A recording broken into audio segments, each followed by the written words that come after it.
High everyone, welcome you all to Foodsteps new video. এই মুহূর্তে আমি আছি মেঘের রাজ্য সাজেকে। আর আজ আমি আপনাদের সাথে শেয়ার করতে যাচ্ছি মিড রেঞ্জের একটি রিসোর্টে আমার এক্সপেরিয়েন্স। অর্থাৎ আপনারা যারা একটু বাজেটের মধ্যে রিসোর্ট খুঁজছেন তারা কি কি সুযোগ সুবিধা পেতে পারেন এবং এখানে কি কি অসুবিধা হতে পারে তা নিয়েই মূলত আলোচনা করব আজকের ভিডিওতে। তবে শুরুতেই আপনাদের কাছে আমার রিকোয়েস্ট থাকবে, আপনারা যারা প্রতিনিয়ত আমার ভিডিও দেখেন কিন্তু এখনও চ্যানেলটি সাবস্ক্রাইব করা হয়নি কিংবা আজই প্রথম আমাকে দেখছেন, অনুগ্রহ করে আমার চ্যানেলটি সাবস্ক্রাইব করবেন। তো চলুন আর কথা না বাড়িয়ে মূল ভিডিওটি শুরু করা যাক।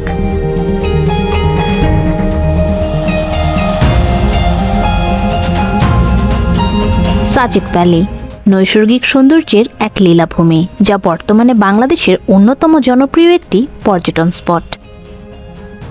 এই মুহূর্তে আমি আছি সাজেকের রুইলুইপাড়ায় আর এগিয়ে যাচ্ছি মেঘপিয়ন রিসোর্টের দিকে। আপনারা যারা একটু মিড রেঞ্জের রিসোর্টে যেতে চান তারা এই রিসোর্টটিকে কনসিডারেশনে রাখতে পারেন। মূল রাস্তা থেকে বেশ খানিকটা নিচে অবস্থিত এই মেঘপিয়ন রিসোর্টটি। আমরা যখন গিয়েছিলাম তখন আবহাওয়া ছিল মেঘাচ্ছন্ন, আর তাই আমাদের তুলনামূলক কষ্ট একটু কমই হয়েছে বলা যায়। তবে গরমের সময় এই ওঠানামার বিষয়টি অনেকের কাছেই হয়তো একটু প্যারা হয়ে যেতে পারে। বিশেষ করে শিশু এবং বয়স্কদের জন্য বেশ কষ্টসাধ্যই হয়ে যাবে এই রাস্তাটি। অনেকটুকু পথ হেঁটে নামার পরে দেখা মিলল মেঘপিয়ন রিসোর্টের। মেঘপিয়ন রিসোর্টে মোট কটেজ রয়েছে 5টি। অনেক রিসোর্টেই কটেজের বাহিরে ফুলের বাগান, ডাইনিং, দোলনা কিংবা বসার স্থান থাকে, যেমনটি আমি আপনাদেরকে দেখিয়েছিলাম সাংরাই হিল রিসোর্টে। এখানে অবশ্য তেমন কোনো কিছুর দেখা মিলবে না, সরাসরি আপনাকে চলে যেতে হবে কটেজে।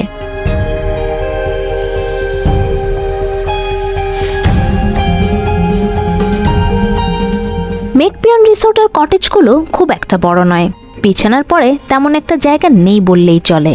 তবে এর বারান্দাটা ছিল বেশ বড়, সুন্দর একটি দোলনা এবং বসার ব্যবস্থাও ছিল এই বারান্দায়। রুম অ্যামেনিটিসের মধ্যে ছিল শ্যাম্পু, সাবান, টিস্যু, পানি এইসব। এছাড়া রিসোর্টের ওয়াশরুমটি ছিল বেশ বড়, তবে কোয়ালিটি ছিল এভারেজ। তাছাড়া রিসোর্ট থেকে আমাদেরকে কোনো পেস্ট ব্রাশ প্রোভাইড করা হয়নি, আর প্রথমে টাওয়েলও ছিল না। টাওয়েল চাওয়া হলে তারা আমাদেরকে একটি টাওয়েল দিয়েছিল, যা আমাদের পরে আর ব্যবহার করা হয়নি। আর এক্ষেত্রে তাই আমার সাজেশন থাকবে, আপনারা যখন এরকম ট্যুর দিতে আসবেন অবশ্যই নিজের টাওয়েল এবং পেস্ট ব্রাশ সাথে করে নিয়ে আসবেন। এই রিসোর্টের বিকেলের ভিউটা ছিল অসাধারণ। জার্নি করে এসে যখন এমন একটা ভিউ পাই তখন সমস্ত ক্লান্তি নিমিষেই দূর হয়ে যায়। বিকেলবেলা খুব সুন্দর ভিউ পাওয়ায় আমার এক্সপেকটেশন খুব বেড়ে গিয়েছিল যে সকালবেলাও হয়তো আমি খুব সুন্দর ভিউ পাবো, কিন্তু সকালে আমি তেমন কোনো মেঘই পেলাম না। খেয়াল করে দেখলাম হাতের বাঁ দিকের রিসোর্টগুলোর সামনে বেশ অনেকটা মেঘ রয়েছে, কিন্তু আমাদের রিসোর্টের সামনে কোনো মেঘই নেই। এটা হয়তো বলতে পারেন আমার ব্যাড লাক ছিল। ভোর 5টা থেকে সকাল 7টা পর্যন্ত তেমন একটা মেঘ না থাকলেও সকাল 7টার পর থেকে মেঘের আনাগোনা কিছুটা বাড়তে শুরু করে। সেই সময় ছিল একদম উপভোগ করার মতো একটি আবহাওয়া। তাছাড়া এই রিসোর্টের একটি বড় অ্যাডভান্টেজ হলো মূল সড়ক থেকে বেশ খানিকটা নিচে হওয়ায় এখানে কোলাহল একেবারে নেই বললেই চলে। অর্থাৎ আপনি যদি একান্ত নিরিবিলিতে সময় কাটাতে চান তাহলে এই রিসোর্টটি হতে পারে আপনার জন্য একটি গুড চয়েস। সুন্দর এই মেঘাচ্ছন্ন পরিবেশটি আপনাদের সাথে শেয়ার করার পাশাপাশি রিসোর্ট সংক্রান্ত আরও কিছু বিষয় আপনাদের সাথে শেয়ার করছি। প্রথমেই বলি এই রিসোর্টের ভাড়া কত। উইকডেজে এই রিসোর্টে কটেজের ভাড়া পড়বে 4000 টাকা পার নাইট, আর উইকেন্ডে ভাড়া পড়বে 4500 টাকা পার নাইট। তবে আমার কাছে মনে হয়েছে এর ভাড়া একটু কম হলে ভালো হতো, কারণ এই কটেজে যে ভাড়া তার থেকে 1-1500 টাকা বেশি খরচ করে টপনচ সার্ভিস পাওয়া যায় এমন রিসোর্টে অনায়াসে থাকা সম্ভব। এই রিসোর্টের লোকেশনাল অ্যাডভান্টেজ ছাড়া অন্য সুযোগ সুবিধা তেমন একটা নেই বললেই চলে। বেশিরভাগ সময়ই এখানে বিদ্যুতের সমস্যা ছিল। তাছাড়া ইনফ্রাস্ট্রাকচারাল ডেভেলপমেন্ট একেবারে নেই বললেই চলে। রিসোর্টের সব কিছুই বেশ পুরাতন ছিল। ব্যক্তিগতভাবে আমার কাছে মনে হয়েছে সামান্য কিছু ইনভেস্টমেন্টের মাধ্যমে এই রিসোর্টের আমূল পরিবর্তন আনা সম্ভব। যেমন ধরুন, নতুন বিছানার চাদর, টাওয়েল এইসব প্রোভাইড করা।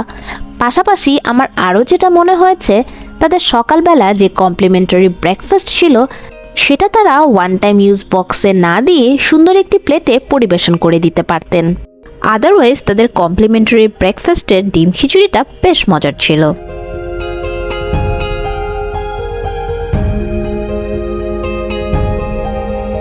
তাছাড়া তারা আমাদেরকে চা দিয়েছিলেন 2 রকমের 2টি কাপে। একটু সচেতন হলেই আমার মনে হয় এই সার্ভিসগুলো ভালো করা সম্ভব। যেহেতু এই রিসোর্টের লোকেশনটা বেশ ভালো, টুকটাক কিছু পরিবর্তন এই রিসোর্টের মান অনেকাংশেই বাড়াতে পারে। আমরা যখন মেকপিয়ন রিসোর্টে গিয়েছিলাম তখন আবহাওয়া ছিল মেঘাচ্ছন্ন। আমরা বেশ কয়েকবার বৃষ্টিও পেয়েছিলাম। তো সব মিলিয়ে বলতে পারেন যে এই রিসোর্টে আমরা বেশ সুন্দর একটা আবহাওয়া পেয়েছি। মেকপিয়ন রিসোর্টটি মূল সড়ক থেকে অনেকটাই নিচে অবস্থিত এবং অনেকটা পথই কিন্তু আমাদের হেঁটে আসতে হয়েছিল। তবে মজার ব্যাপারটি হচ্ছে, এই হেঁটে আসার কারণেই কিন্তু একেবারে নিরিবিলি একটা পরিবেশ আমরা উপভোগ করতে পেরেছিলাম। নিরিবিলি পরিবেশে পাহাড়ের সৌন্দর্য উপভোগ করার জন্য আসলে এতটুকু হেঁটে আসাই যায়।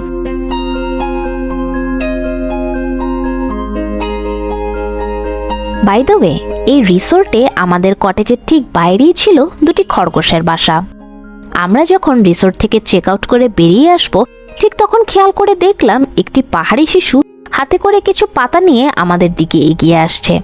পরে খেয়াল করে দেখলাম যে সে এগুলো এনেছিল খরগোশকে খাওয়ানোর জন্য। তো দেখুন, খরগোশকে খাওয়ানোর জন্য বাচ্চাটি কত এক্সাইটেড ছিল। তো যাই হোক, এবার মেকপিয়নকে বিদায় জানানোর পালা। আমরা আমাদের ব্যাগপত্র গুছিয়ে রওনা করলাম আমাদের পরবর্তী গন্তব্যের উদ্দেশ্যে। তো এই ছিল মেকপিয়ন রিসোর্ট নিয়ে আমার আজকের ভিডিও। আপনারা যারা একটু মিড রেঞ্জের রিসোর্ট খুঁজছেন, আশা করছি এই ভিডিওটি তাদের উপকারে আসবে।